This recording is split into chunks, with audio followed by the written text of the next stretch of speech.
ይሄ የወንጀል አጠባ ስልት ነው። ሻዕቢያ ምንድን ነው እያደረገ ያለው? ኢትዮጵያ እያዳከመ ነው። የፓራሳይት ስትራቴጂውን እያሳካ ነው፣ ተጣብቆ የመመጥመጥ ከዛ ደግሞ በተለያዩ ወቅቶች የፈጸማቸው ወንጀሎች ነፃ የማውጣት ራሱን ነፃ የማውጣት ስራ ነው እየሰራ ያለው።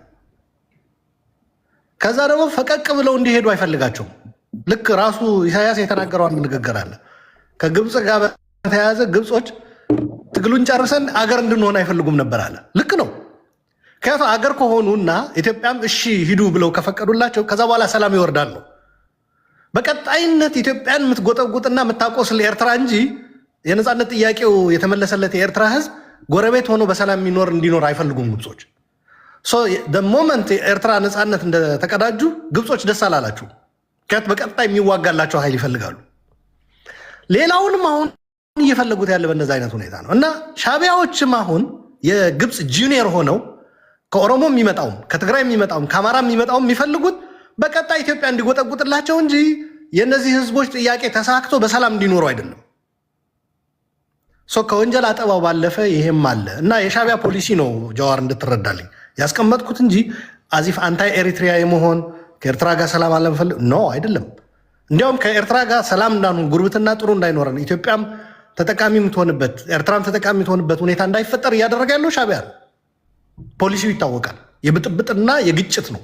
በ10 ዓመት ውስጥ ከ4 ሀገር ነው የተዋጉት ከኢትዮጵያ ጨምሮ ማለት ነው፣ የባድመን ጦርነት ጨምሮ። ጦረኛ ፖሊሲ የሚከተል ስርዓት ነው ኤርትራ ውስጥ ያለው ለማለት ፈልጌ ነው እንጂ ከኤርትራ ህዝብ ጋር የሚገናኝ የለውም። ከጎናችን ሆነው አልቅሰዋል። ልክ የኦሮሞ ወገኖቻችን ሲያለቅሱ እንደነበሩት አብረውን አልቅሰዋል። ግን እነሱም የሻዕቢያ ግፍ ቀማሾች ናቸው። ራሳቸው የሻዕቢያ ገፈት ቀማሽ፣ ልክ የብልጽግና ገፈት ቀማሽ የሆነው ኦሮሞ አብሮን እንዳለቀሰው እነሱም ያለቅሱ ነበረ። የኦሮሞ አንስታችሁታል። ድርብ ነው ትግሉ። አሁን ግፉ ብቻ አይደለም ትግሉም ድርብ ነው። በነገራችን ላይ ኦሮሞ ለራሱም መታገል አለበት። ሁለተኛ እንደገና በስሙ የሚነግደው ስርዓት በስሜ አትነግድም ብሎ መታገል አለበት። ለራሱ አልሞትም ብሎ መታገል አለበት። በስሜ ደግሞ ሌሎች ኢትዮጵያውያንን መበደል አትችልም ብሎ መታገል አለበት። ጭቆናው ብቻ መሆን አይደለም መገለጽ የለበት። የሚያካሄደውም ትግል ድርብ እንደሆነ ሊነገረው ይገባል ለኦሮሞ ህዝብ። በዚህ መንፈስ ከተወያየን አምሹር ችግሮች በጣም ቀላል ይሆናሉ የሚል እምነት አለኝ። አመሰግናለሁ። ቴንክ ዩ አሉላ። ትንግርቱ ፕሮፌሰር ትንግርቱ። እሺ አመሰግናለሁ ቴዲ። የብርቋ ዝምታና ዩሪ ያነሷቸው ናቸው ለእኔ የመጡልኝ ጥያቄዎች። በጣም አመሰግናለሁ ሁለቱንም ስለ ጨዋነታቸው እና ጥያቄዎቻቸውን የሚያቀረቡበት መንገድ በጣም ደስ የሚል መንገድ ስለሆነ ማለቴ ነው። የዚህ የቲክቶክን ፕላትፎርም በተመለከተ በተለይ ከፓነሊስቶች ለሚነሱ ጥያቄዎች እኔ ሪስፖንድ ማድረግ ያለብኝ ይኖርብኝ አይኖርብኝ አላቅም። ግን የተለዩ ከኔ አሳሰብ እና ከማምንባቸው እምነቶች የተለዩ ሀሳቦች ይንጸባረቃሉ። በጠያቂዎች አድሬስ ይደረጋል በሚል ነው። ሌላው የሚነሱ ነገሮች ሁሉ ትክክል ናቸው ማለት አይደለም። አስፈላጊ ሲሆን በእነዚህ ጉዳዮች ላይ ልናወራበት እንችላለን። ለምሳሌ ቅድም መሐመድ ስታነሳቸው የነበሩ ነገሮችን በተመለከተ በአማራ ክልል ስላለው ሁኔታ ስታነሳ የነበረውን ነገር፣ የአማራ ክልል አወቃቀርን በተመለከተ፣ በወሎ ስላለው ሁኔታ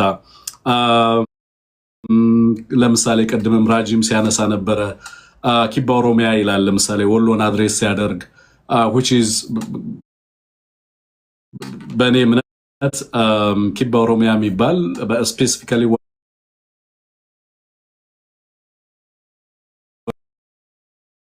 ተጽዕኖ አለ ብዬም ስለማላስብ ግን በንግግር ደረጃ በተደጋጋሚ ይነገራሉ። ትርክቶች ናቸው፣ እገነዘባቸዋለሁ። እንደ አማራ በደንብ እናውቃቸዋለን፣ ምንጫቸውን ማለቴ ነው። ግን ደግሞ እነዚህን ሀሳቦች ቻሌንጅ የምናደርግበት መድረክ ይመጣል ብዬ ስለማስብ እዚህ ላይ ሪፍሌክት አላደረግኩባቸውም። ከዛ አንጻር ነው። በጊዜ ሂደት አድሬስ እናደርጋቸዋለን በሚኖሩም ቀጣይ ፕሮግራሞች ማለቴ ነው። ቡርቃ ያነሳው ነገር አለ። ቀብሶን ኡመት አማራ ኦሮሞፍ በላይንተው አንድ ላረጋግጥ የምፈልገው ነገር እሱ ቀብሶን ኬኛ ቀብሶ ኡመት ኦሮሞቴስ የአማራ ትግል የኦሮሞ ህዝብ ትግልም ነው። የአማራ ደህንነት ከኦሮሞ ህዝብ ደህንነት ተነጥሎ ሊታይ የማይችልበት ፖለቲካል አውድ ውስጥ ገብተናል። የአማራ ሰላም ከሱዳንና ከኤርትራ ህዝቦች ከትግራይ ህዝቦች ተነጥሎ ሊታይ የማይችልበት አውድ ውስጥ ገብተናል። ኤርትራ የኛ ሴኩሪቲ ኢንቴግራል ፓርት ነው። እንደ አማራ የምናስበው እንደዛ ነው። ሱዳን የኛ ሴኩሪቲ ኢንቴግራል ፓርት ነው። ኤርትራን እንደተለየ ኤሊየን ኃይል አንመለከተውም። ለምሳሌ በትርክት ደረጃ በብልጽግና የስ ከግብፅ ጋር የተለየ ሪሌሽንሽፕ ይኖረናል። በጣም ሩቅ አገር ነው ለኛ። በነገራችን ላይ የአማራ ትግል ራስ በቅ ትግል ነው ሁልጊዜ የምንለው ማለት ከሌሎች ጋር የሚኖረን ትብብር በተለይ ኢትዮጵያ ውስጥ ካሉ ኃይሎች ጋር በጣም ግልጽ የሆነ ትብብር ነው ያለ። ከኢትዮጵያ ውጭ ካሉ ኃይሎች ጋር ከጎረቤት ሀገራት ጋር የሚኖረን ትብብር እስካሁን ድረስ ስትራቴጂካሊ ቬግ ነው። በግልጽ የምንናገረው የምናደርገው ነገር የለም። ለምሳሌ ግብፅ የአማራን ትግል አያግዝም። ክሊር እንድናደርገው የምፈልገው ነገር ማለት ጥገኛ አይደለም። ቢኮዝ አይዲዮሎጂካሊ ከግብጾች ተልኮ የወሰደ ትግል አይደለም እያደረግን ያለ ነው። በኢትዮጵያ ማዕከላዊ መንግስት የታወጀብንን ጦርነት ለመከላከል ጥረት እያደረግን ያለ ነው አዝ ኤ ኔሽን።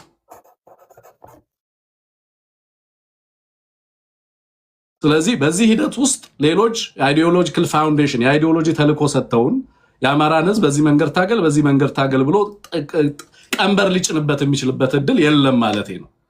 የአማራ ትግል በሌሎች ኃይሎች ድጋፍ የሚያገኝ ቢሆን ኖሮ እስካሁን ድረስ ድሮን ይታጠቅ ነበር። በቤተ ክርስቲያናት ላይ፣ በተቋማት ላይ፣ በህዝብ ላይ፣ በገበያዎች ላይ የሚደርሰውን ድሮን እንኳን ለመከላከል የምንችልበት የቴክኖሎጂ አቅም አልፈጠርንም ገና። እነዚህ ከሌሎች ኃይሎች የምናገኛቸው ድጋፎች እንደሌሉ ማሳያዎች ተደርገው ሊወሰዱ የሚችሉ ናቸው። በሂደት ግን ብልጽግና የአማራን ህዝብ በድሮን እየገደለ የሚቀጥልበትን አውድ እናስቆማለን።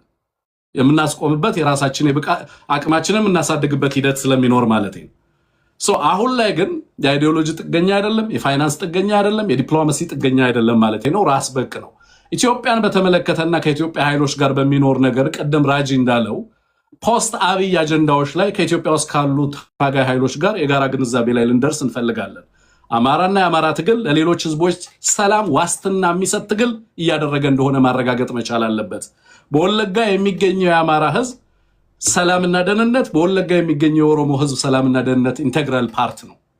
ለኦሮሞ ህዝብ ስጋት የሆነ ትግል አማራ ካደረገ የራሱ ሰላም ላይ ቀብሳይ ማለት ነው።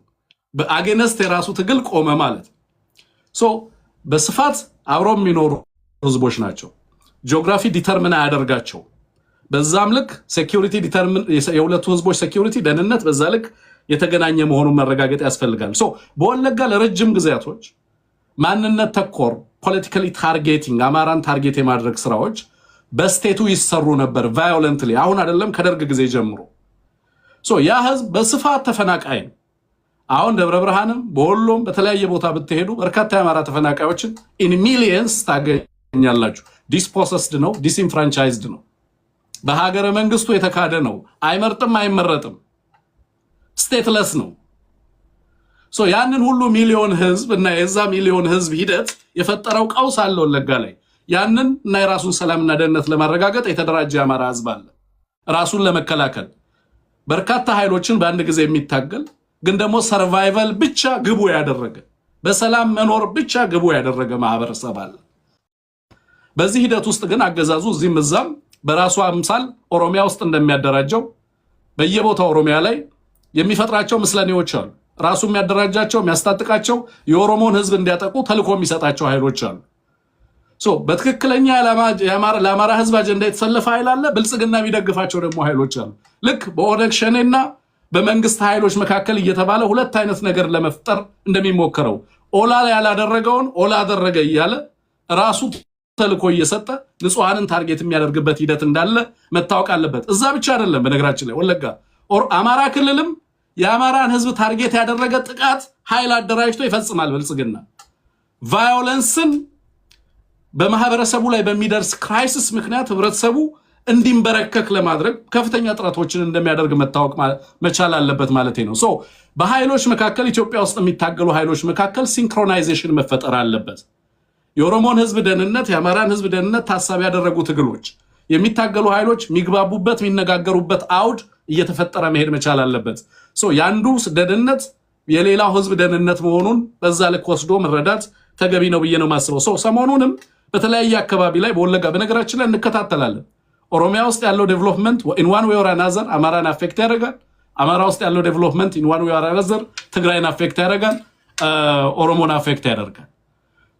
እነዚህን ሁሉ ነገሮች እያንዳንዱ ያለውን ነገር መከታተል ለምሳሌ ኦሮሞ ህዝብ ቀደም ጀዋር እንዳልከው ጽምዶ ለምሳሌ የኦሮሞ ህዝብ ስጋት እንዲሆን አማራ አይፈልግም because we really wanted to assure የኦሮሞን ህዝብ ነገ ልክ ብልጽግና እንደሚያደርገው ብይተኛ ኑቱ ብይተናሆገኑ ቀባይ ያለ በሌሎች ላይ ጫና ለማድረግ የሚሄድበትን ሂደት የአማራ ህዝብ ያ ሂደት በኢትዮጵያ ፖለቲካ ውስጥ ዳግም እንዲፈጠር አይፈልግም ለዚህ ነው በነገራችን ላይ ፖስት አብይ አጀንዳ ላይ ዛሬ እንነጋገር የሚባለው ለኦሮሞ ህዝብ ዋስትና ለመስጠት ነው አንዱን ህዝብ አግልሎ በሌላው ህዝብ ላይ የሚደረግ ትብብር በምንም አይነት መንገድ የኢትዮጵያ ዘላቂ ሰላም ሂደት አካል ሊሆን አይችልም ይሄ ከበርካታ ጥፋቶች መማር ካለብን ከዛ መማር እንዳለብን ማወቅ ያስፈልጋል ማለት ነው ሶ ለኦሮሞ ስጋት የሆነ ትግል አንታገልም ስለማይዋጣ ለትግራይ ስጋት የሆነ ትግል አንታገልም እንዳማራ የአማራን ህዝብ ደህንነት ከነዚህ ህዝቦች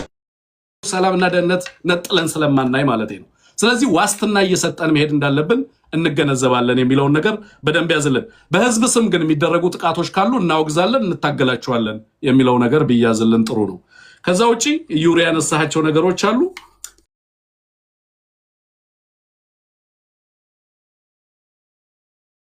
ትብብሮች ክላም ወንጀልን የማጠፍ ሂደቶች አካላት እንዳይሆኑ በነገራችን ላይ እዚህ ያለን ሰዎች ሁሉ በአንድም በሌላ መንገድ በኢትዮጵያ ፖለቲካ ውስጥ ተሳትፎ ያለን ሰዎች ፖለቲካ ውስጥ የሚሳተፍ ሰው ፖለቲካል አክሽን ውስጥ ይገባል በአንድም በሌላም ነገር የምትናገረው የምታደርገው ነገር በአንድ ማህበረሰብ ሰላም ላይ ተጽዕኖ ሊያመጣ ይችላል ለዚህ ሁሉ ተጠያቂነትና ኃላፊነትን መውሰድ አለብን ለምናደርጋቸው ለምንሰራቸው ስራዎች ደፋሮች መሆን አለብን የኢትዮጵያ ህዝብ ፍትህ ይፈልጋል የሀገሩ ባለቤት የሰላሙ ባለቤት መሆን አለበት ለዚህ ድጋፍ ልናደርግ ይገባል ማለት ነው ሶ ሁላችንም አካውንታብል እንሆናለን ያ ምህዳር ሲመጣ ኢትዮጵያ ውስጥ አሁን ባለው ሁኔታ አይደለም የፍትህ ስርዓቱን የህዝቦችን ሰላምና ደህንነት እንኳን ለመቆጣጠር የሚያስችል ተቋማዊ አቅም የለንም ለዚህ ነው ናሽናል ዳያሎጉ ፌል ያደረገበት ትልቁ ምክንያት the people the nation don't own the process አብይ ነው ኦውን የሚያደርገው ፕሮሰሱን ሶ አብይ ኦውን በሚያደርገው ፕሮሰስ ውስጥ አውትካሙን እናውቀዋለን ሶ we don't belong there በዛ ፍሬሚንግ ውስጥ ህዝባችን ቢመጣ ምን ያህል ዋጋ እንደሚከፍል እናውቃለን ማለቴ ነው ሶ ኢትዮጵያ ላይ ጄኒውን የሆነ የፖለቲካ ምህዳር እንዲፈጠር የሚደረጉ ትብብሮች ዛሬ ላይ ትናንት በትግል ሂደቶች ውስጥ የተፈጠሩ ቅራኔዎችን ችግሮችን ጥፋቶችን የመዝለል አይደለም አውዱ ሲመጣ ተጠያቂነት የሚሰፍንበትን ሂደት ማረጋገጥ ነው ለዛ ዋስትና መስጠት ነው ግን ትላንት ቁርሾች ነበሩ ግጭቶች ነበሩ እየተባለ በጋራና በትብብር ሊሰሩ የሚገባቸው አትሊስት በፖስት አብይ አጀንዳ ላይ ጋራ መግባባት ማድረግ ቀጣይን ጦርነት ያስቀራል በነገራችን ላይ ስለዚህ ለነዛ ዋስትና ለመስጠት የሚደረጉ የትብብር ሂደቶች አካል ተደርጎ መወሰድ አለበት but justice በምንም አይነት መንገድ ኮምፕሮማይዝ የሚደረግ አይደለም ነገ ላይም የአማራ ህዝብ ፍትህ ይገባዋል የትግራይ ህዝብ ፍትህ ይገባዋል የኦሮሞ ህዝብ ፍትህ ይገባዋል ኢትዮጵያና የኢትዮጵያ ህዝቦች ፍትህ ይገባቸዋል የሚለው መገንዘብ ያስፈልጋል ማለቴ ነው ሶ ትብብሮችን ከዚህ አውድና ከዚህ አይነት አንፃር እንዴ ሌላው ጽምዶን በተመለከተ ኢንዶርስ አላደረግንም ማለቴ በይፋ ጽምዶ ውስጥ አለ አማራ የለም የሚል አይነት ትርምስ ውስጥ የለንበትም ማለቴ በግልጽ እዚህ ጋር ለምንድነው ብልጽግና ጽምዶን በዚህ ደረጃ የሚፈራው ነው የብልጽግና ተጋላጭነት የሚመነጣው ከጽምዶ አይደለም የብልጽግና ተጋላጭነት የሚመጣው በኢትዮጵያ ህዝቦች ላይ ካወጀው ጦርነት ነው ኤርትራ ራሱን የመከላከል በተለያየ መንገድ በዚህ መንገድ ተከላከል ልትለው አትችልም ብልጽግና ለተቀን በጎረቤት ሀገራት ላይ ደቀነው አደጋ በኢትዮጵያ ህዝብ የደቀነው አደጋ አንሶ በኤርትራ ህዝብ ላይ በየለቱ እየዛተ ኦልሞስት ኤርትራን ጦርነትና የኢትዮጵያ ጦርነት ሁኔታ ውስጥ አምጥቶ ዶሜስቲኬት አድርጎታል ብልጽግና ሶ በዚህ ሂደት ውስጥ ኤርትራ in one way or another ራሱን ለመከላከል በርካታ አማራጮችን ሊከተል የሚችልበት እድል እንዳለው ግን ማሰብ ያስፈልጋል ሶ የራስን ፖለቲካ ሳያዩ ግብጽ ነች እንዲምታደርገው እንትን ነው እንደዚህ የሚያደርገው ይያሉ የኢትዮጵያን ህዝብ ለምሳሌ አጀጅኒ ካባ አማራት ማልወጀት የምስራቅ እዝ አማራ ውስጥ ምን ይሰራል የደቡብ እዝ አማራ ውስጥ ምን ይሰራል አማራ ሄዶ አመጣው መሐመድ ተሰማ ማልወጀት አማራ ከይሰጥ የአማራ ጦር የመከላከያው ሁሉ 111 እዝ አማራ ውስጥ ነው ያለው የአማራ ጦርነት ነው አማራ ነው ያወጀው ይሄን ጦርነት የኢትዮጵያ መከላከያ አማራ ውስጥ ምን ይሰራል ሶ የኢትዮጵያ ፖለቲካዊ ቀውስ በማዕከላዊ መንግስቱ በኢትዮጵያ ህዝቦች ላይ የታወጀ ጦርነትና ፍጅት ውጤት ነው ሶ ቀጠናዊ ጂኦፖለቲካል ክራይሲሱ ከዚህ ጋር ተያይዞ የመጣ ነው በቀጣይ ብልጽግና አሁን ከገጠመው በላይ አደጋ ይገጥመዋል። ባይዘው ኢትዮጵያን ማዳን ከፈለገ ከረጀስ ሆኖ ኢትዮጵያ ውስጥ የገጠመውን አደጋ ለመጋፈጥ ዝግጁ መሆን አለበት። አማራን እየወጋ ግብፅን መከላከል አይችልም። ትግራይን እየወጋ ሱዳንን እከላከላለሁ ማለት አይችልም። ጦርነቶቹ ኮንቨርጅ የማድረግ ቴንደንሲያቸው እያደገ ነው የመጣው። ዛሬ ገዳማትን እየመታ ነው እሱ በድሮን አይደለም። ነገ የእሱ የኢነርጂ ማሰራጫ በድሮን ሊመታ የሚችልበት እድል ይኖራል።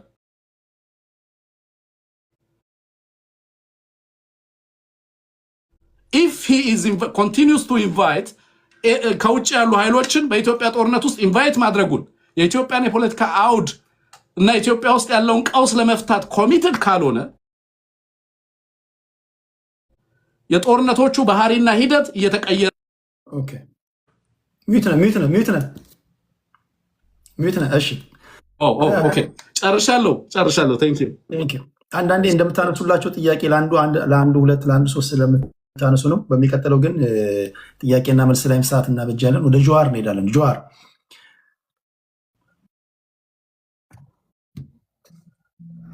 እሺ አመሰግናለሁ። አይ ቲንክ ኢትስ አ ፋሲኔቲንግ ዲስከሽን 4 ሰዓት ሊሆነን ነው። ሀሳብ አድርጌበት እንጨርሰውና ከዚህ በኋላ ሌላ ጊዜ ደግሞ በእነኚህ ቶፒኮች ዘርዘር አድርገን ሌሎች ሰዎችንም አስገብተን እንወያያለን። አንዱ ጥያቄ ይሄ ግብፅ የባዳ ባንዳ የሚለው ነገር አለ። የኦሮሞ ተረት አለ ኢፊ ደደበኔ ረቢን ሰበኸኒ፣ ለራስህ ተዳክመህ ፈጣሪን ሰበብ ማድረግ አይሆንም። ወይም ደግሞ በረትህን ክፍት አድርገህ ጅብ መጥቶ በጎችን ሲበላ ጅቡን ብሌም ማድረግ አትችልም። በዚህ ዘመን ብቻ ሳይሆን ከዚህ ዘመን በፊትም ቅድም አስቀምጫቸዋለሁ። ግብፅ ከግብፅ ጋር ሲሪየስ የሆነ የስትራቴጂክ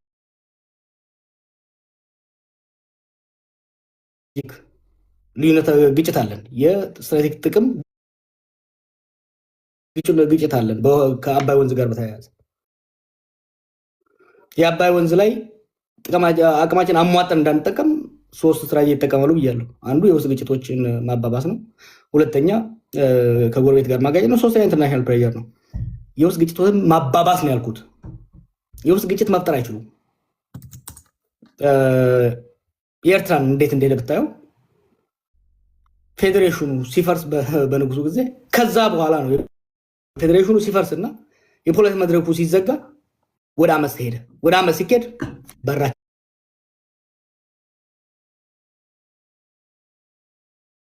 ከፈትን ማለት ነው ለግብጾች።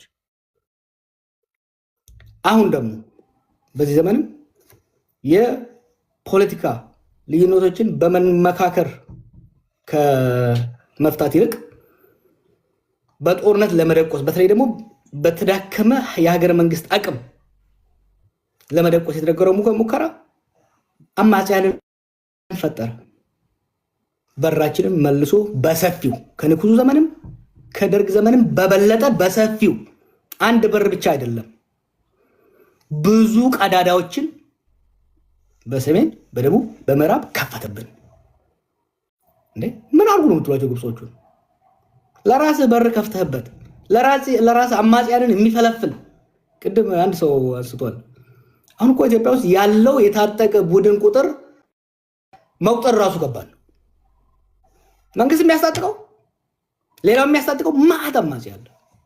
ይሄ አማጺ ትጥቅና ስንቅ ያስፈልገዋል። ስለዚህ እድል ነው ማለት ነው ለግብጾች። በነገራችን ላይ አሁን ካለው ነባራዊ ሁኔታ እንዳውም የተጋላጭነታችን ያህል ኤክስፕሎይት አላደረጉንም። ለምንድን ነው? የድሮ አማጺያን በጣም ወደ ጠረፍ ላይ ወጥተው ነበረ ካምፕ የሚያደርጉት። ስለዚህ ብዙ ሰፕላይ ያስፈልጋቸው ነበር። አሁን ግን ለምሳሌ ፋኖ ኦላም አብዛኛው ካምፓቸው ጦርነቱም የተካሄደ ያለው ድንበር ላይ ሳይሆን መሀል ሀገሩ ላይ በመሆኑ ብዙ ድንበር መካከል ላይ ስላላቸው የዛን ያህል ቶታሊ ዲፔንደንት አይደሉም በውጭ ኃይሎች ላይ። ስለዚህ ይሄ ግብፅ እያልን የምናደርገው ነገር የገዢ ስልጣን ላይ ያለውን ቡድን ፕሮፓጋንዳ ለጊዜው ሊሰራ ይችል ይሆናል። በርህን በርግደህ በጎችን ጅብ ሲበላ በርህን ከመዝጋት ይልቅ ከማረጋጋት ይልቅ በርህን በርግደህ ግጭት የምትፈጥር ከሆነ ይሄ አደጋ ያለው አካሄድ ነው። ለዚህ ላይ ፎከስ ማድረግ በጣም አስፈላጊ ነው። የአንደኛ ወንድሜ ዘራፊዎችና አልክ ለምትለው ባለፉት 8 ዓመታት እኮ የዩኤን ዳታም የወርልድ ባንክ ዳታም የራሳችንን ተሞክሮ የሚያሳየው ምንድን ነው? በጣም ጥቂት ሰዎች በከፍተኛ ደረጃ ሀብታም ሆነዋል። ሰርተው አይደለም ዘርፈው። ቄሮ የታገለው በአዲስ አበባ አካባቢ ያለው የመሬት መቀራመጥ ፕላኑን ነው የተቃወመው። ማስተር ፕላን የሚባለው ያ ፕላን ስራ ላይ የዋለው በብልጽግና ጊዜ ነው። ባለፉት ዓመታት የተደረገው በመሬት ላይ በጉምሩክ የተደረገው በጣም ጥቂት ምናልባት 1000 የማይበልጡ ሰዎችን በከፍተኛ ደረጃ ሀብታም ሲያደርጋቸው በሚሊዮን የሚቆጠሩ ኢትዮጵያኖችን ወደ ከፍተኛ ድህነት አረንቋ አውርዷል። this is a fact። ዘራፊና ተዘራፊ በኦሮሞ ውስጥም ዘራፊና ተዘራፊ ተፈጥሯል። በሌላው ብሔር ውስጥ ዘራፊ ስለ በማፊያ ደረጃ ፕሮባብሊ በኢትዮጵያ ታሪክ ለመጀመሪያ ጊዜ ስቴት ካፕቸር ሊያደርግ የተቃረበ የማፊያ ቡድን ተደራጅቷል። መለስ ከሞተ በኋላ ነው የተጀመረው ይሄ ነገር። ትልልቅ ፕሮጀክት ላይ የተመደቡ ጀነራሎች ስቴት ካፕቸር ጀመሩ። በአብይ ጊዜ ተባብሶ ከፍተኛ የሆነ መንግስታዊ ዘረፋም የመንግስት ስልጣን ተታኮ የሚደረግ ዘረፋ ከመንግስት ባለስልጣን ጋርም ፓርትነር የሆነ ሰፊ የዘራፊ ቡድን ተመስርቷል። በነገራችን ላይ ይሄ አብይን የሚበላው ይሄ ነው። ከኛ ጋር እኛን ተቃዋሚን እሱ ሲፈራ ይሄ ነው የሚበላው። ቢኮዝ a mafia group an organized oligarchy የስቴት ሴኩሪቲን ፔኔትሬት አድርጎ የስቴት ቢሮክራሲን ፔኔትሬት አድርጎ ፕራይቬት ኢንትረስትን አድቫንስ የሚያደርግ አደገኛ የሆነ ማፊያ ተፈጥሯል። ይሄንን ባለፈው ወራት ኤክስፖዝ አድርገው የነበረው ነገር ነው። የብልጽግና የፖለቲካ መድረክ አልዘጋም። ይሄ እኮ ለካድሬ እያወራው ያለው አይደለም ወዳጅ። ይሄ ፖለቲካውን ማህበራችንን በደንብ የሚረዱ ሰዎች ያሉበት መድረክ ነው። ማንም ብልጽግና አያምንህም። አሁን አንተ ለምትለው ነገር የፖለቲካ መድረኩ ከ2020 በኋላ ጥርቅም ነው ያለው።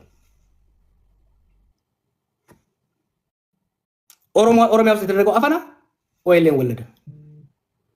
አማራ ክልል ውስጥ ሊጫወት የፈለገው ቁማር ፋኖን ወለደ። ከህወሓት ጋር የፖለቲካ ልዩነትን በፖለቲካ መድረክ ከመፍታት ይልቅ አውራ ፓርቲን ወደ አውራ ግለሰብ መሪ ለማድረግ የተደረገው ሁኔታ ችግሮችን እየፈጠረ ሄደ ማለት። የብሔር ተኮር ሃይማኖት ተኮር ግጭቶች እኔ እንደፈራሁት እንደውም አልሆኑም። ካለን የውስጥ ተጋላጭነትና የውጭ ትሬት አንሳር በኢትዮጵያ ህዝብ ላይ ያለኝ እምነትና ተስፋ እንዲጠነክር ነው ያደረገው። የስቴት ሴኩሪቲ የሀገር ደህንነት ተቋማት በቀጥታ በሚሰርቡ ሴራ ይሄ ሁሉ ጉዳት ደርሷል። ሆኖም ግን ህዝባችን አሁን ደግሞ አልቻሉትም ጭራሽ። አንድ ኤግዛምፕል ልስጣችሁ። ልክ ይሄ ከፕሪቶሪያ በኋላ የፋኖ ኃይሎች መንቀሳቀስ ሲጀምሩ ከፍተኛ ስጋታችን በኦሮሞና አማራ መካከል የጎንዮሽ የህዝብ ለህዝብ ጦርነት እንዳይቀሰቀስ ነበር። ከአማራም ከኦሮሞም ስማቸውን ማልጠራ መንግስት ውስጥ ያሉ ከመንግስቱ ያሉ ልሂቃን በፍጥነት ተሰባስበን የነበረን ነገር ይሄ ነበር እና ከኦሮሚያ ውስጥ የተወሰኑ ሽማግሌዎችን ጠርተን ስናነጋግር ማንም አይሰማውም ነው የተባለው። ምን ሆነ? አንዱ የባለፈው ዓመታት ቀውስ